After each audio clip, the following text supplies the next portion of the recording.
We continue now at the top of Daf Tesvav Amud Beis Meseches Eruvin. This is Eruvin Daf 15b.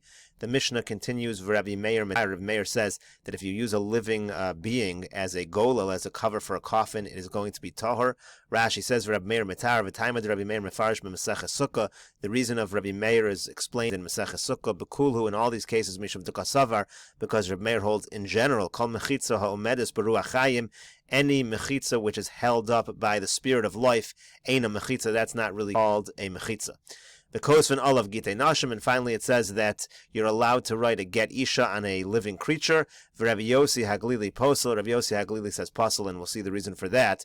The Gemara says Tanya, we learned in a brisa. Rabbi Meir says Kol davar sheyesh bo ruach chayim, anything that's alive, ein osin osolo dofen l'sukkah, you can't use it as a wall for a sukkah. V'lo lechi l'mavui, you can't use it as a lechi for a mavui. Lo pan l'biros, you can't make it as pase biros. Again, those are the L-shaped mechitzas around the boros. V'lo gola l'kever, you can't use it for a cover for a coffin. Mishum Rabbi Yossi Haglili Amru, and in the name of Rabbi Yossi Haglili they said, Af ein kosvin olav gitei nashim, you're also not allowed to use it for a get isha. Rashi over here says, V'lo gola l'kever kolomar, im aso golal. It means, what do you mean you're not allowed to use it for the cover of a coffin? What it means is, if you did use it for the coffin cover, ein shem golal chalal of latame. It's not going to be called a golal, and it's not going to be tame as a normal golal is. Rashi says, golal hu kisoy shenosnin daf alam. That is the cover you put over the mace. So the Gemara now wants to understand the reasoning of Rabbi Yossi Haglili. Why is it that a get isha cannot be made from something that has ruach chayim, from something that's alive? My time with Rabbi Yossi, what's the reason of Rabbi Yossi Haglili? The Tanya we learned in a brisa. Sefer, it says that when you write a get, you're writing a sefer. Ein li ela sefer, minayin l'rabos kol davar. I only know that it's a sefer. How do I know you can write it on anything? She over here says, first of all, the chasav lo sefer krisus is the pasuk. It says that the husband writes for his wife a sefer krisus. Sefer krisus is the term used in the Torah for a get. Sefer mashma klaf. Now, the word sefer implies that you have to use a real klaf, like we use for Sefer Torah. K'dechsiv ani kosev ala sefer b'diyo v'hader kari le megillah k'dechsiv acharei saraf hamelech es ha-megillah. So I might have thought you have to use klaf when it comes to a get isha. Minayin l'rabos kol davar. How do you know you can use any material? Talmud lomar v'chasav lo mikol makom. That's what the pasuk says. V'chasav lo, you can use anything. Im kein ma Talmud lomar sefer. If so, why does it say sefer? Lomar loch tatiyu ma sefer davar she'ein bo ruach chayim ve'einu ochel. Just like a sefer is something that's not alive and it's not food. Af kol davar she'ein bo ruach chayim ve'einu ochel. So too, you have to use for get isha, you have to use something that's not alive and it's not food. That is the logic of, or that's the reasoning of Rabbi Yossi Haglili. V'Rabbanan. Now, what did the Rabbanan respond to Rabbi Yossi Haglili? Miksiv ba sefer. It doesn't say in the sefer. Sefer ksiv. It says the word sefer without a base. L'sfiros dvarim bi'alma hudasa. All the pasuk means when it says v'chasav lo sefer krisus, it means you have to write words of divorce, words that have to do with cutting off the marriage. It does not have to do with what you're writing in. Rashi says, if it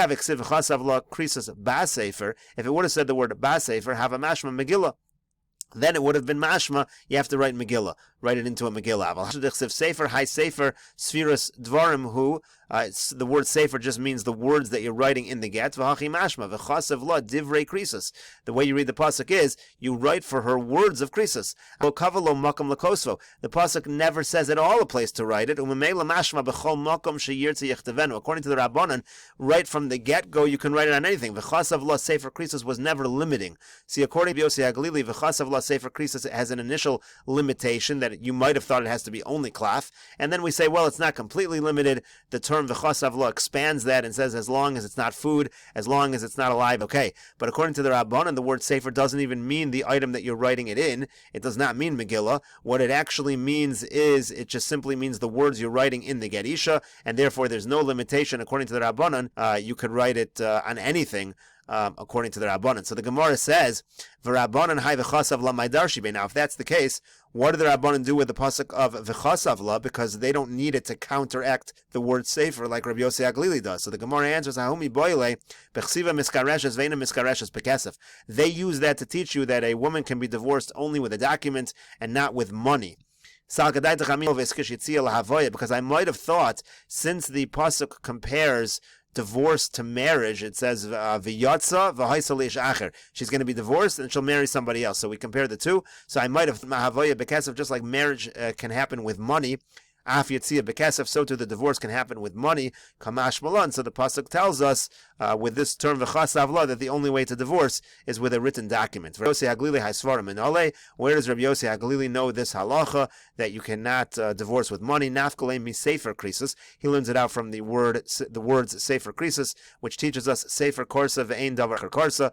That teaches us that you can only use a sefer to divorce her and nothing else. Rashi explains mi sefer krisus midechsiv krisus samuch lesefer. From the fact that the word sefer is next to the word krisus, that's what he learns it out from. V'rabbanan hay sefer krisus mi boile ledavar hakoros beino leveino. Now the Rabbanan, what do they do with sefer krisus? They say that it comes to teach us that you need to have a full. There can be no conditions. It has to be sort of like an unconditional divorce. We'll see the example in a moment. The example is l'chidetanya, the following brisa. Let's say a person says,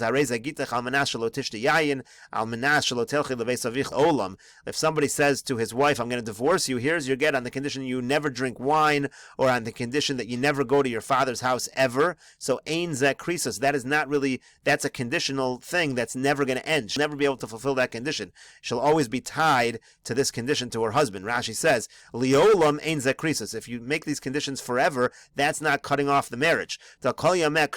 She's always tied to him. Forever she can't drink wine. It's forever. That's not a separation of the marriage. As the Bryce will go on to say,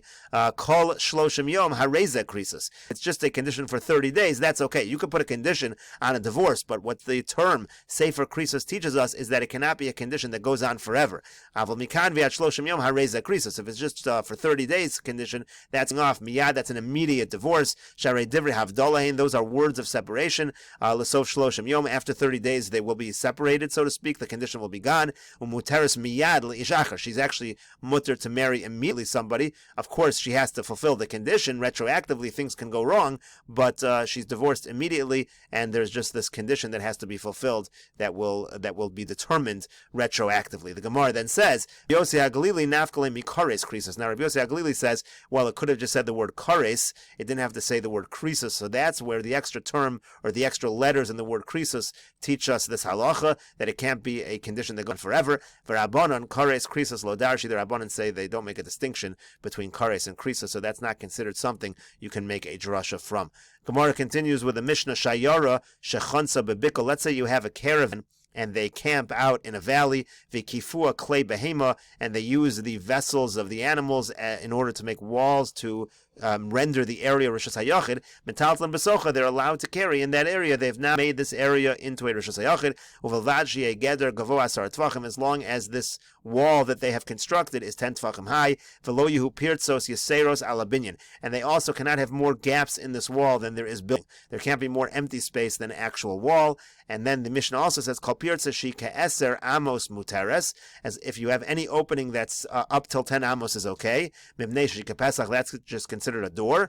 Any pirtza that is more than 10 amos is going to be a problem. Rashi says, V'lo yehe pirtzos yeseros al habinyan, ve'afilo ein pirtzos ketanos. Rashi explains to us that even if they're small openings, pchusos me'eser, even if they're less than 10 amos, but if you have so many small openings that you have more open space than walled space, then you're going to have a problem. Kol pirtza shi ke'eser mutares, b'mnei shi kepesach, v'shiyehei ba'omer ravale. And again, Rashi says, as long as you have more wall than open space, it's fine if the spaces are less than 10 amos. Yeser mikan asura. Rashi explains, pirza achas oseres kol hekef. If you have one opening that's more than 10 amos, that asers the entire thing. Afilu kulo omed. If the whole thing is surrounded and it has walls besides that one opening, the whole thing is going to be a bad wall. This will be explained in the Brisa later on. The Gemara says, Itmar, it was learned the following, Machlokas Amorah in Parka Omed. What if you have exactly the same amount of open space as walled space? Is that going to be good or bad? Rav Papa Amar Mutter, Rav Huna Breder, Rav Yeshua Amar Aser. Rav Papa says it's okay. Rav Huna, the son of Rav Yeshua, says it is a problem. Rav Papa Amar Mutter, Rav Papa says it's Mutter. Why? Hachi Agmer Rachmana Lamoshe. Because what HaKadosh Baruch Hu, what the Rachmana, what the merciful one said to Moshe was, Rashi here explains that all of the halachas of mechitzas are halal Moshe Misinai. That's why we're using the term Hachi Agmere Rachmana Lamoshe. So what did HaKadosh Baruch Hu say to Moshe, Lo Sifro Tzruba, don't have the majority be open space. So therefore, as long as the majority is not open space, even if it's exactly equal, it's okay. Rav Huna Breid Rav Yoshua, Amar Rav Huna Breid Rav Yoshua says, Asr, it's a problem. Hachi Agmer Rachman al Moshe, HaKadosh Baruch Hu taught to Moshe as follows, Gedoru, but you have to fence in the majority. If it's an equal amount of space, it's going to be a problem, according to Rav Huna. So the Gemara now tries to bring a proof from our Mishnah. Tanan, we learned in our Mishnah, V'lo Yehu Pirtzos Yeseros al Abinyan. It says there can't be more open space than walled-in space. Hakabinyan mutter. That implies that if there's more open space, it's a problem, but if it's equal, it's okay. It would be mutter. That would be along the lines of what Rav Papa says. So the Gemara says, no, you could read it, Lo Tema Hakabinyan mutter. Don't make the inference that if it's the same as the walled space as the binyan, it's mutter. Ela Ema in binyan, Yeser al Pirtza mutter. Just make the inference that if there's more walled space, then it's mutter. But the Gemara doesn't like that. The Gemara says, Avol kabinyan my aser. But what? You're going to say that if it is kabinyan, that if it's equal, it's going to be aser? Ihachi listening. If that was the case, you should have just written that in the Mishnah. Lo yehu pirtzos kabinyan. Don't allow the open space to be the same as the walled space, and that will be a problem. And the Gemara says, Kasha, that is indeed difficult to answer according to that position. Gemara tries another proof. Tashma, come in here. Hamekaras sukaso b'shvudin ba'aruchas hamita. Let's say somebody puts on the roof of his sukkah, he uses metal rods, or he uses the legs of a bed. These things are not allowed as schach. So it says, Im yesh revach beinehen kemosan kshera. If there's an equal amount of space to the size of, let's say, these shvudin, that's okay, because you'll just fill in that amount with schach. You'll have an equal amount of pasul schach and kosher schach. And if it's equal, it seems to be kosher. That seems to be a proof, once again, like Rav Papa, that if it's paritz ka'omed, it's okay. So the Gemara says, Hacha b'mayaskinon k'shenichnas v'yotze. The case over here is there's a little space, as Rashi explains, b'nichnas v'yotze, she'eshvud yachol likones v'leitze b'revach. There's enough space that you can put the shvud in and out easily. Shebein time, in the space between them. The hashta have a revach tfei mishir shvud ve'enum with some. It's not exact. There's a little extra space there, so meaning the area of the schach is a little more than the area of the shvud, and you can actually get the shvud in easily. That's the idea that there's revach, and so therefore it really is a majority schach, and that's why that is the case. So the Gemara, that's why it's okay. So the Gemara says, what are you talking about? Maybe it is exact. Rashi says, right now we think that the reason why we gave this answer, that there's a little extra space for the schach, what the answer was as follows. Anytime a Mishnah or a Brisa uses the term kamusan, of course there's a little extra space. It's not normal to make things exact. And that's why the Gemara asks, but it could be it is exact. One could have intention. Maybe the word kamosan should be taken literally. So that's what the Gemara says. Maybe the word kamosan means kamosan. And again, that would be a proof like Rav Papa that if it's exact, it's kosher. So the Gemara says, Amar Rav Ami b'madif. The first answer is, Rav Ami says we're talking about madif. Rashi explains what that means. Amar Rav Ami, masnisen below tzimtzem. Our Mishnah is not talking about an exact measurement. Ella b'madif revach yoser mishir shvudin ukemosan. You actually have a little extra space from the size of the shvudin to put in schach. Ukemosan de katani, rather. Ukemosan de katani. And when it says kemosan, Kishir shvudin b'nichnas v'yotze, that's what it means. It really means the amount of the shvudin, and you can have a little extra space that the shvudin can go in easily. So that is the situation in this particular Mishnah. Rava says a different answer. Imhayu nesunin erev nos no shasi. Shasi nos no erev. Basically, what Rava is saying is whatever direction the shvudin are, you lay the schach on top of the shvudin in a perpendicular fashion.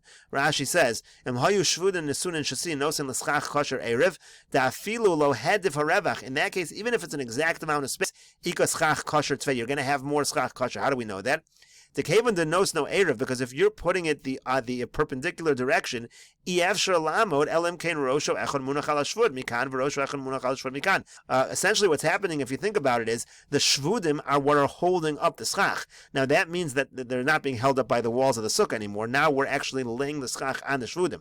Now if you put a piece of schach on the shvud, part of the schach has to be a little bigger than the shvud because the schach is resting on it. So one end of the schach is resting on the shvud on one side, and the other end of the schach is resting on the shvud on the other side. So you actually have a little more schach than you have shvudin, and therefore that's why it would be, again, this is the answer that Rav Huna Breid Rav Yoshua would give, even though if it would be exact, it would be a problem.